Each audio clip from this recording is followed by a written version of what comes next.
2024년 6월 14일입니다.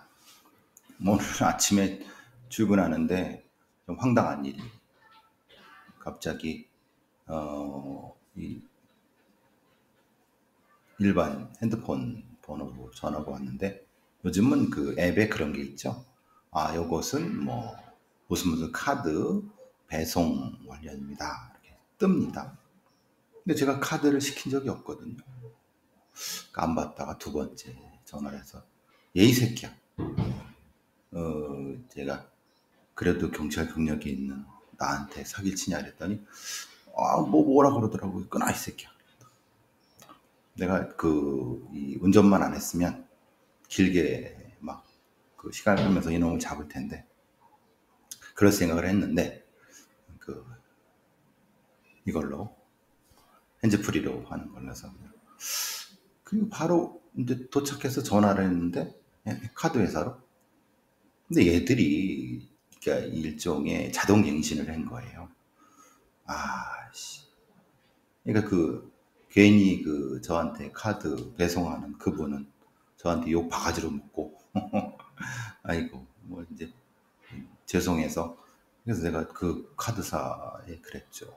아니 아무리 그래도 그렇지, 나 동의도 없이 자동갱신이라는 게 말이 되느냐 했더니, 사실은 문자로 보냈는데 제가 그것도 역시 보이스피싱인 줄 알고 삭제 처리해버리니까 자동갱신된 거죠. 요즘에 이런 형태의 보이스피싱 문제가 심각합니다. 그러니까 저 같은 사람들은 애초에 아예 차단해버리니까, 그냥 의도치 않은 피해가 생겨서, 나중에 이 카드 배송하시는 분들 정중히 사과를 드려야 될 것 같은데, 하여튼 그런 일도 있고 그렇습니다. 근데 요즘 그런 카드 쓰나요? 다 그냥 핸드폰에 있는 그 앱이나 이런 걸로 하지. 근데 예전에 있던 카드, 그것도 체크 카드가 연장된 거라서 좀 그랬습니다. 오늘 좀 이따가 이제 신림동 조선 그 새끼의 선고가 내리죠. 검찰에서 사형을 구형했는데, 이놈이 기습공탁을 했대요. 개나 소나 다 무슨 기습공탁이니, 참 판사라는 것들도 참 생각이 없는 인간들. 법이 잘못된 건지. 어제 그저께 정재민 판사 출신 변호사는 그런 얘기를 하대요. 어차피 반성문은 반성한다는 의미로 한다.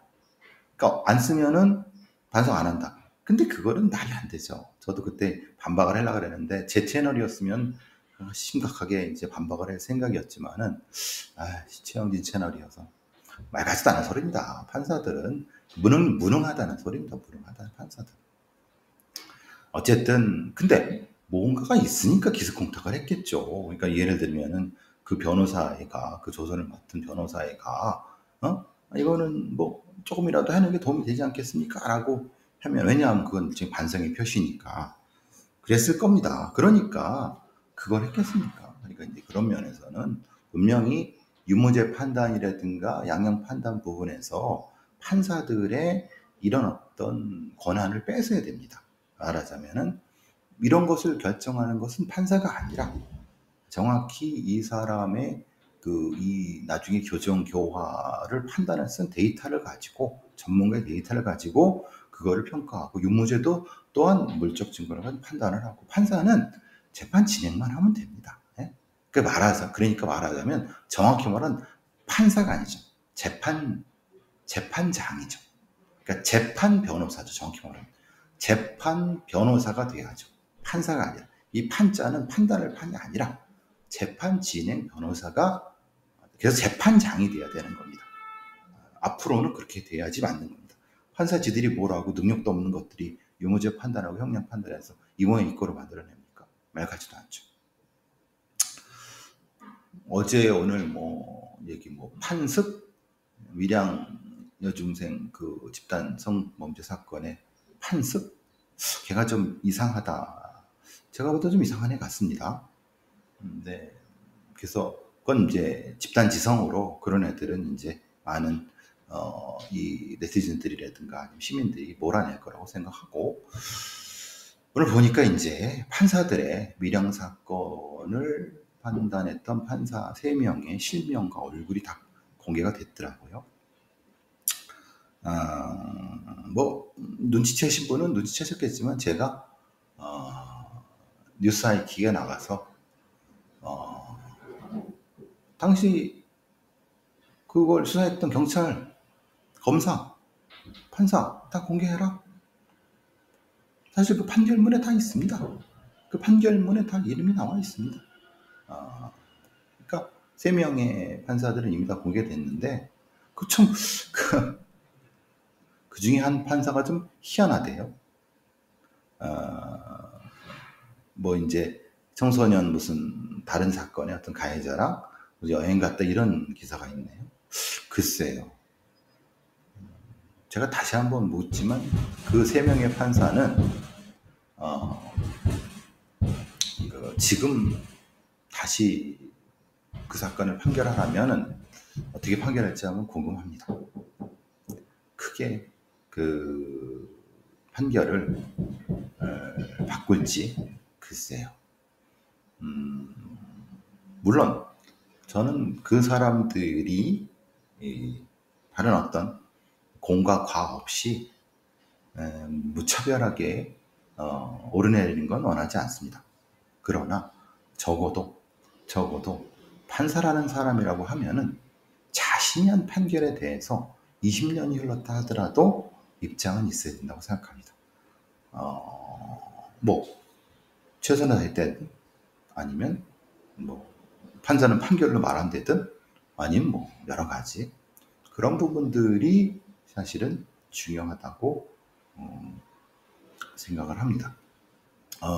그리고 일반 시민들이 어떤 재판에 왜 그 재판이 그렇게 결론이 내려졌는지에 대해서 답을 원하는 건 시민의 권리입니다. 판사가 국가의 월급을 받고 자신의 양심에 따라서 판결을 내렸으면은 그 판결에 대해서 성실하게 헌법에 따라 판결을 내렸으면 성실하게 시민들한테 설명할 의무가 있는 겁니다. 자기는 그냥 판결 내렸으니까 끝. 그러면 그렇게 얘기하세요. 판결문을 보십시오. 판결문이 답니다. 그 이상은 제가 그럼 판결문을 공개해서 하면 되는 거죠.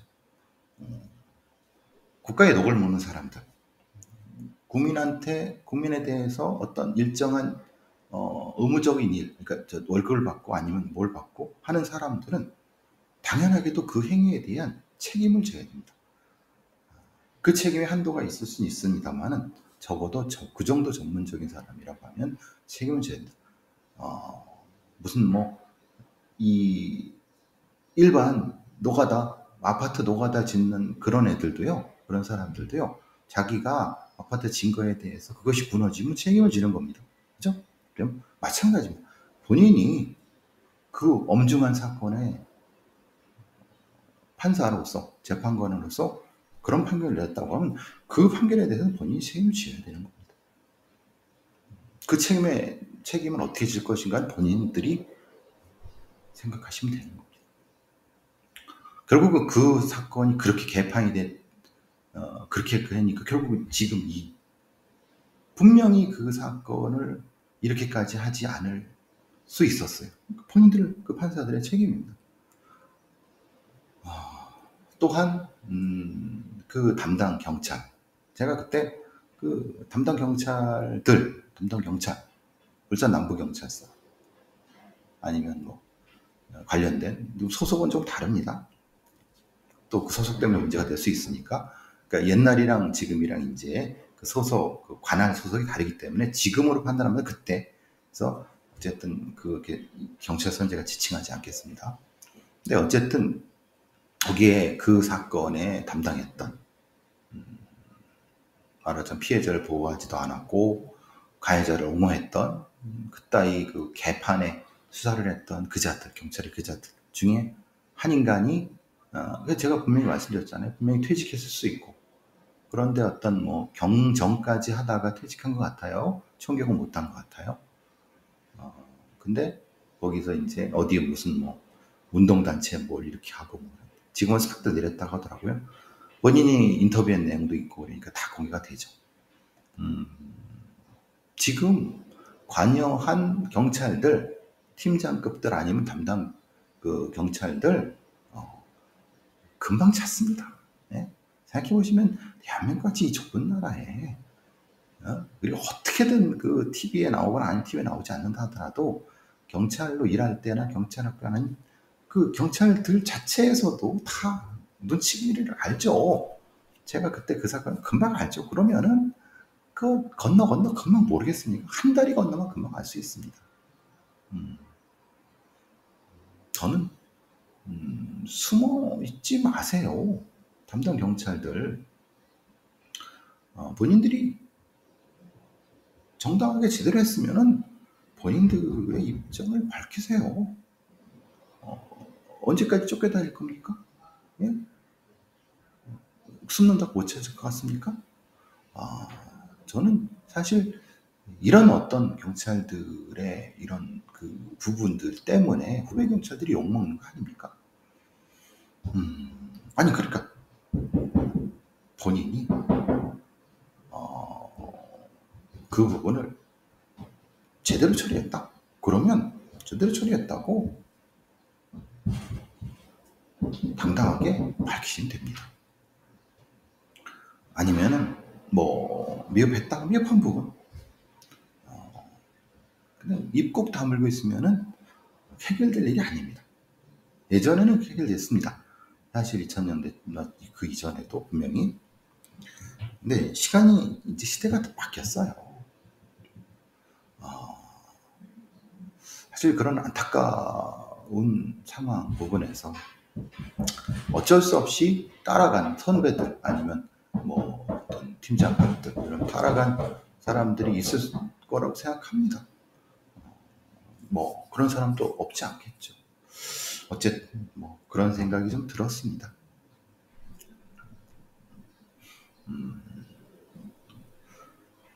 보니까 이 롤스로이스 그놈한테 그 마약을 처방한 의사가 17년형을 선고받았다는 거는 계속 나고 있습니다. 파이낸셜 뉴스라는 여러 가지 나온 기사는 여자 환자의 성기를 544장을 불법 촬영한 놈. 이런 새끼가 어떻게 그 의사가 되는지 참. 그리고 이런 짓거리를 할 동안 어떠한 제약도 없었다는 것 자체가 너무 좀 처참하지 않습니까? 그리고 이런 건 뭐 이 의사놈은 그 기습적으로 또 공탁을 500만 원씩 했다고 하고 그 담당 오늘 뉴스 보니까 이 피해자 변호사라는 여자분이 얘기하기를 그 중에 한 피해자 한 분은 자살을 하셨다고. 이게 말이나 되는 겁니까? 환자를 마취를 시켜놓고 그걸 강간을 해서 그리고 성기를 찍고 이런 새끼 이게 무슨 이게 의사? 그러니까 이런 어떤 의사들은 절대 철밥통이고 의사들을 처벌해 다시 의사 면허 복귀되고 이런 분위기가 이런 시스템이 만들어낸 거 아닙니까? 이 피해자들은 어떻게 합니까? 참 상당히 심각한 문제임에도 불구하고 이제서야 작년에 이제 의사 면허 취소 관련된 그런 법이 만들어지고 그런데도 불구하고 이런 인간들에 대해서 처벌이 더 엄하게 돼야 되는데 그래도 17년은 그래도 꽤 나온 것 같아요. 근데 이제 문제는 이놈을 이제 이 피해자는 이 의주빈, 의사 플러스 조주빈이라는 빗방까지 나왔어요. 이런 새끼들은 진짜 이건 진짜 죽여야 되죠, 이런 놈들. 그런데 이제 문제는 이제 이런 놈 말고 의사놈들 이런 놈들이 더 있지 않을까라고 하는 이걸 걸러낼 수 있는 어떤 시스템이 되느냐. 의사들 저질하라고 있는데 어쨌든 좀 그런 생각이 들었습니다.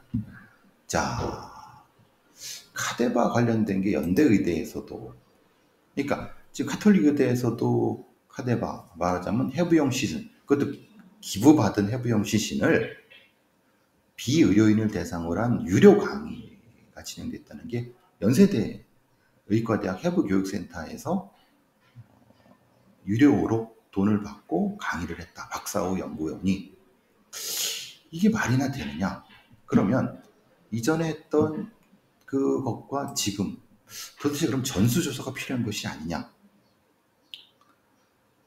지들이 말하기를 의대 해부용 시신이 부족하다, 뭐 어려움 얘기 뭐 여러 가지 하지만 이따위로 돈 받고 그것도 시신을 저기 이렇게 기증해준 분들의 어떤 그런 고마움도 모르고 유료로, 이건 너무 도덕적으로 문제 아닙니까?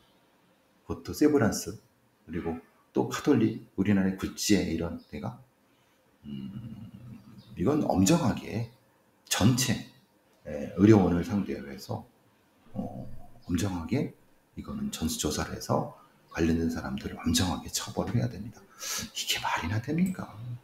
그 시신을 기증하신 분의 이 숭고한 뜻을 이렇게 모욕하는 이런 자들은 이제 절대 용서하면 안 됩니다. 자,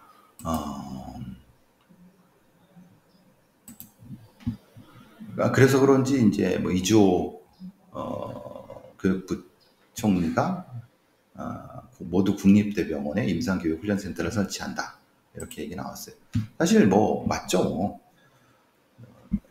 이 센터라고 하는 것이 지금은 각 주요 병원에서 전공의들을 이렇게 교육을 하니까 그 부실한 문제라든가 과중한 노동 문제라니까, 그래서 국가가 정규로 이렇게 소위 말하는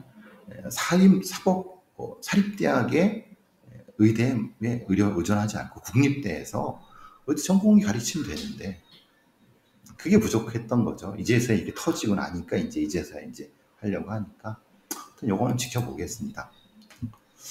지난번에 이제 광진구에서 저기 20대 여성을 살해한 그놈이 이제 얘기를 했죠. 여자친구 사귀는 사이다? 절대 그렇게 말하면 안 된다. 왜냐하면 그거는 그 범인의 주장일 뿐 실제로 확인된 건 없다. 중요한 것은 가해자한테 서사를 주면 안 된다. 근데 여러 언론에서 똑같이 써요. 그건 걔 주장일 뿐입니다. 왜 범인 놈들한테 그런 서사를. 자,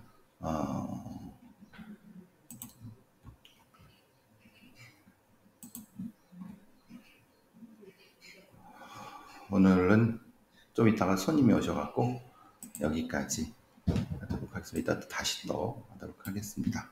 잠깐 나갔다가 옆에 또 공사를 하네요. 한번 확인도 해보고요. 예.